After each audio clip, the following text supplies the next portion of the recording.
Thank you for joining us. You've seen how stories from the past, from both books and comics, can inspire us with courage and creativity. Here on the Fulmo Talk Series, we carry that spirit forward into the world of ideas. The Fulmo Talk Series 2025 has been created to highlight the Fulmo platform. The Fulmo platform was initially created to address the student suicide crisis in India.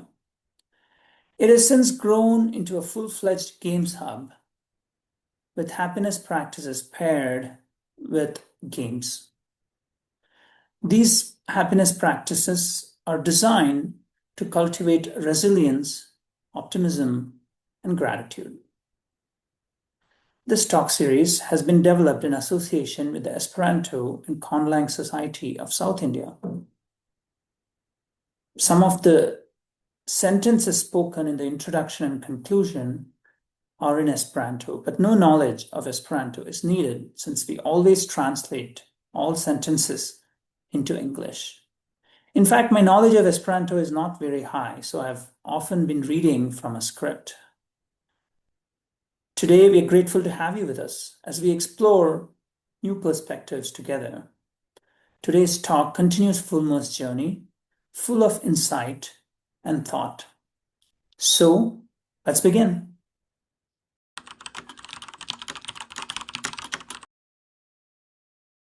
Saluton. Grandan saluton al ciu. A big hello to everyone. This is the Fulmo Talk Series being conducted in association with the Esperanto and ConLang Society of South India.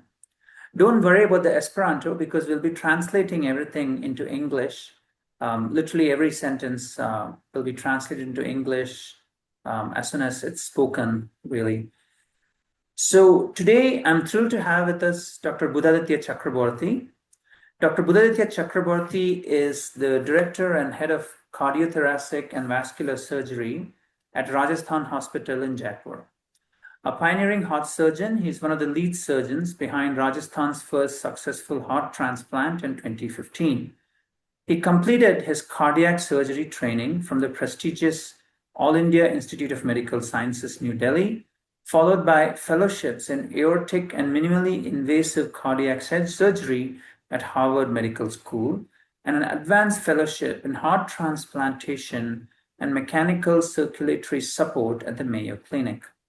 His areas of interest are advanced minimally invasive heart surgeries, robotics, cardiac transplants, and aortic interventions.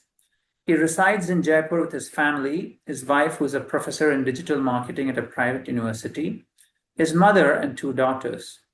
While not in the operating room, he is passionate about patient education and runs a digital platform, the Heart Surgery Forum, which I would encourage everyone to visit. He's also an avid marathon runner. Kiel oni diras en Esperanto, tio estas lumo.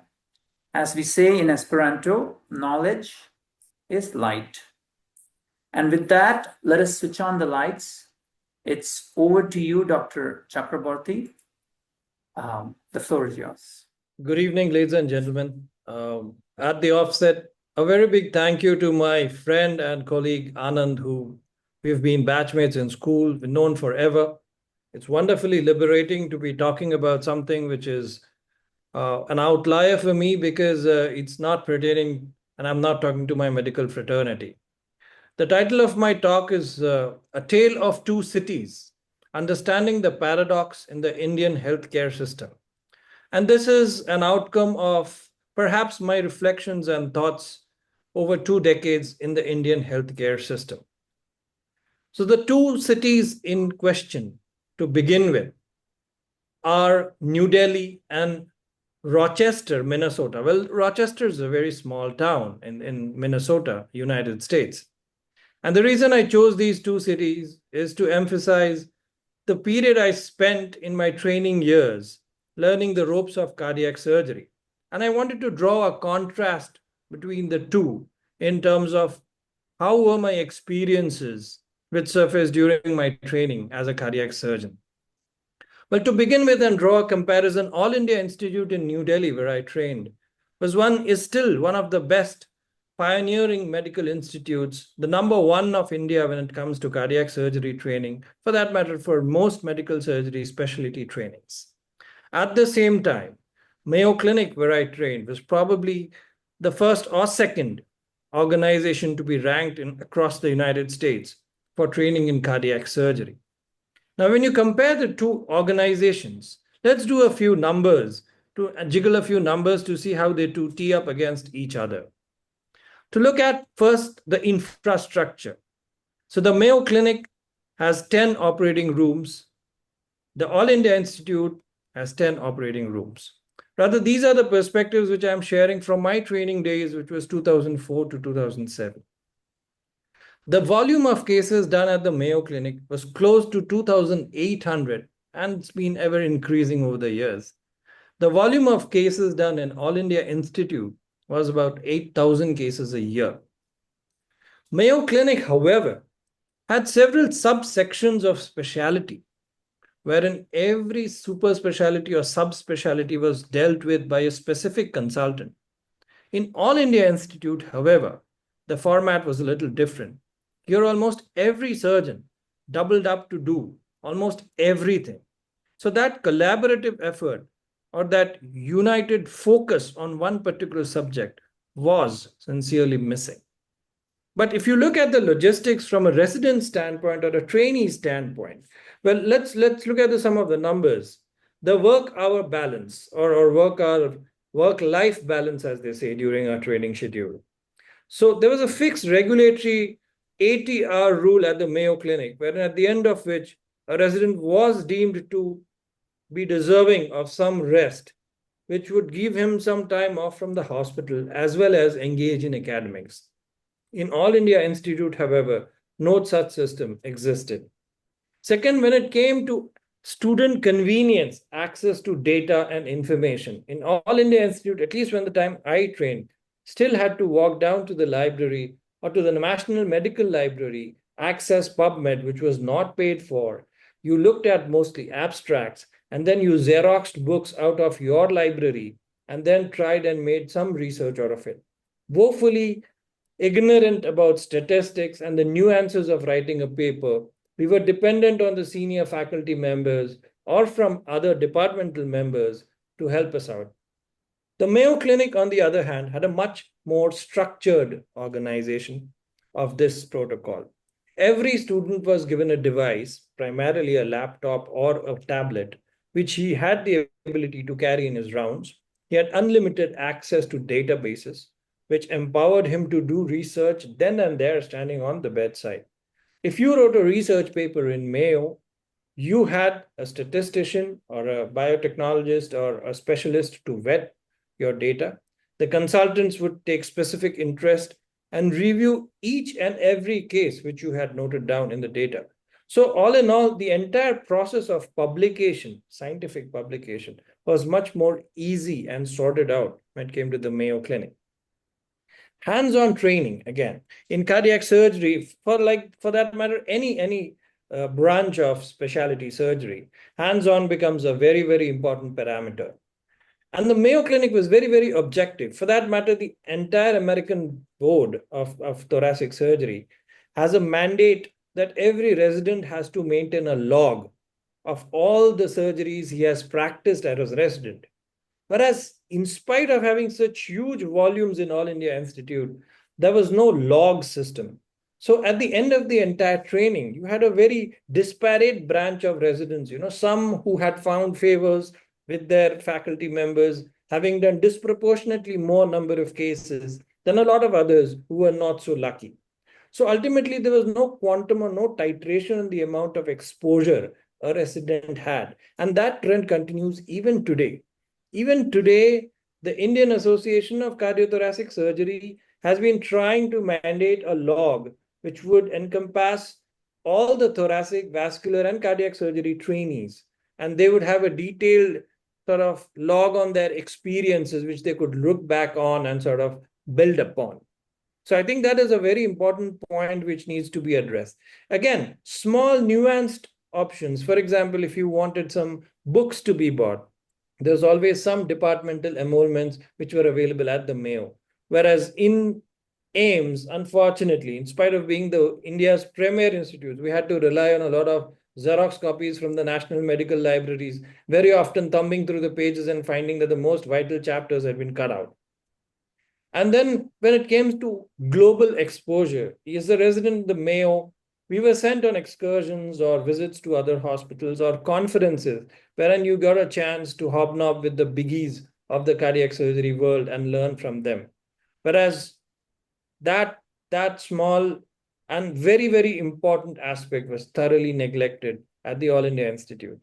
And then on a day-to-day basis, what mattered most to a resident, a good, clean workspace, a good, clean pair of scrubs to wear, and wholesome meal to eat. These were day-to-day, necessities which were well taken care of at the Mayo Clinic, whereas at AIIMS, even these basic necessities had to be fought for or scrounged for. So that was the contrast in the two training centers I had across two very different parts of the world, which sort of led me to sort of develop my career. And ultimately, as a practicing cardiothoracic surgeon today, I am in Jaipur.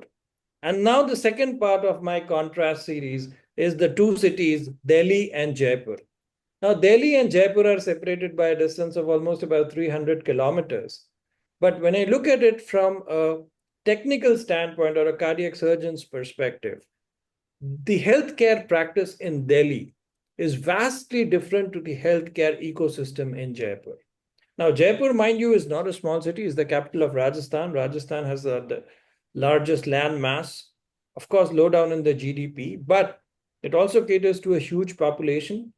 And Jaipur is the primary city. There are a lot of other cities in Rajasthan which are even lesser served than Jaipur is. But here's the paradox. Now, if you look at, we talk about health inflation, like every other economic inflation, we talk about health inflation. So the average health inflation in a year currently is about 6 to 7%. So the price of medicines, the price of hospitalization, the price of treatment, the price of doctors' consultations is progressively going up. At the same time, if you look at the number of corporate hospitals in Delhi, these hospitals at an average are earning a 12 to 15% profitability every year with wholesome growth in the numbers. In fact, the fiscal term which hospitals use, EBITDA, the projection for 2025 EBITDA is almost a growth of 22 to 24%. Just to typify, even a corporate hospital like an Apollo or a Fortis or Max has profitability in the realm of 50 to 60%. And a large part of this is because there is good inflow of foreign tourism, foreign medical patients, who pay hefty amounts to get cheap treatment. I mean, relatively cheap treatment for them as compared to what they get in their countries. Now we compare that to Jaipur, which is just about 300 kilometers away.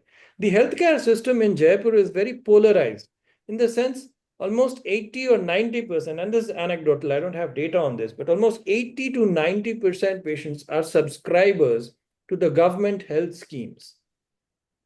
Now, mind you, Jaipur is not a small town. I mean, for a city of Jaipur's size, we have almost about 49 super specialty centers doing cardiac surgery. And I'm going to talk about cardiac surgery because that's my realm. So that's where I best sort of thrive or deal with. So there are almost 49 institutes in a city like Jaipur. The number in Delhi may be astoundingly more. Delhi NCR, if you encompass probably, more than 120 odd major multi-specialties which are dealing with cardiac surgery. But when you look at the profitability of hospitals in Jaipur and tee them up against the profitability in Delhi, there's a huge chasm of difference because majority of the patients in Jaipur, like I said, are subscribed to the government schemes. Now, the problem with the government schemes are twofold. One, it is built on a populistic idea that majority of the patients should get more and easy access to healthcare. But at the same time, what it marginalizes is the quality of care. Just to highlight an example, for example, a bypass surgery or a bypass CABG, coronary artery bypass surgery, which is probably the most commonly performed cardiac surgery all across the country, if not the globe. let's say the remuneration which the government gives a hospital for performing a bypass surgery, and this includes investigations preoperatively, hospitalization, the consumables during the entire process of surgery, the post-operative care, ICU stay, the entire package, the government gives a remuneration about 1,17,000, which probably has just been refreshed to about 1,30,000. You compare that to an average private hospital in Delhi, the charges are anything from 3.5 to 4 lakh rupees. Now, unfortunately, cardiac surgery is specific in the format that it is like flying an aeroplane. I mean, whichever airport you take off from, the checks and balances have to remain the same. And you cannot cut corners when it comes to consumables or devices or the procedure. So it has to be sort of all in or all out. Now, if you compare the vast comparison in the cost between what is being served at Jaipur and what is being earned at Delhi, what stands out is at Jaipur, we barely make do with the remuneration that is provided. And subsequently, what that has done is it has cut off the lifeline for hospitals to invest in newer technologies, newer R&D. So as a surgeon who's trained at the Mayo and at Harvard with robotics or minimally invasive surgery, the whole idea of shifting to a tier B city was a better quality of life and a more sort of connect with the rural population who I could serve better rather than being in an urban setting and serving the nouveau rich. But that unfortunately has fallen into a bit of a precipice because you see, with the government not disbursing the money in time or the amount or emoluments being so low, the hospitals don't get enough margins to build up on their investments for further resources or investing into better infrastructure or even to pay the nurses or technicians or their doctors better. What that happens or what that results is a huge flow of or huge attrition in all these. And a lot of these talents are draining away from the tier B cities to the tier A cities and sort of getting lost in the myriad ways of how healthcare system is. So the whole point of highlighting this was, gentlemen, we need to give healthcare some thought. The politicization of healthcare, unfortunately, in the state has led people to get this belief that health is their right. So people tend to undermine the importance of investment in health. The take home message at the end of this, and I would request my friend Anand Manikutti to specifically focus on this aspect, is that more and more people need to understand that health is a focused investment. Until we delegate a certain amount of fiscal money, time, and energy into figuring out the best healthcare investment which caters to your requirements, we will keep shuttling between the yin and yang, the good and bad of Indian healthcare system. With that, thank you to the Fulmo team. Thank you, Anand Manikutti. Thank you to everybody for your patient listening. It's been a pleasure. Good evening. Oh, thank you very much, Budhaditya. It has really been a pleasure having you on our Fulmo Talk series. What an insightful and thought-provoking session. Ni esperas revidi vin baldaŭ. That means we hope to see you again soon. My Esperanto is not very good, so I have to use a script for almost everything. Restu si volema, restu pripensema, kai restu vi mem. That means stay curious, stay reflective, and stay yourself. So thank you, everyone, and take care.